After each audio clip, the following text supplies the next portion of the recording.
Una sa ating balitaan, anumang oras ay darating na si Pangulong Marcos sa Canada para sa kanyang official visit.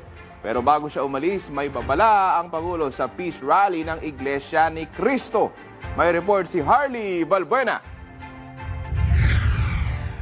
Bago tumulak patungong Canada para sa 4 na araw na official visit, nagbigay ng pahayag si President Ferdinand R. Marcos Jr. hinggil sa pagtitipon ng Iglesia ni Cristo sa EDSA. May tiwala ang Pangulo sa INC, pero nababahala siya na baka magamit ng ibang grupo ang pagtitipon para palalain ang sitwasyon. Sa buong kasaysayan, ang Iglesia, pag nag-rally, kahit napakarami, hindi sila nanggugulo. And that for me was the main concern that somebody might get hurt. Problema lang namin is that merong informasyon na siyempre merong mga mag-infiltrate, mag-agitate. Yun ang inaalala namin. Itinanggi naman ng Pangulo ang alegasyong nagpapatupad ng selective justice ang kanyang administrasyon. They have their opinion, I believe they're wrong.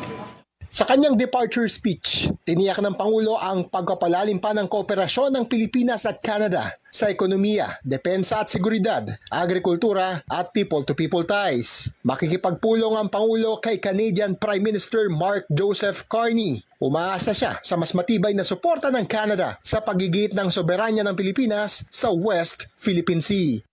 Canada's consistent support, both bilaterally and multilaterally, reflects our shared interest in upholding a rules-based international order, including the United Nations Convention on the Law of the Sea, or UNCLOS, and the 2016 Arbitral Award.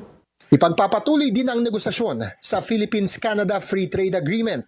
Haharap din ang Pangulo sa Canadian business leaders para makalikom ng investment sa mga sektor ng information technology, business process management, artificial intelligence, infrastructure, telecommunications, nuclear energy, critical minerals at iba pang industriya.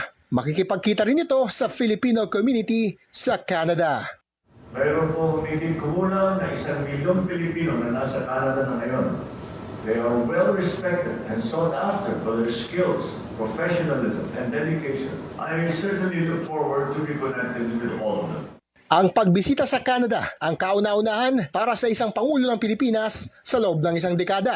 Habang nasa foreign trip, magsisilbing caretakers ng gobyerno sina Executive Secretary Ralph Recto, DAR Secretary Conrado Estrella III at Labor Secretary Francis Tolentino.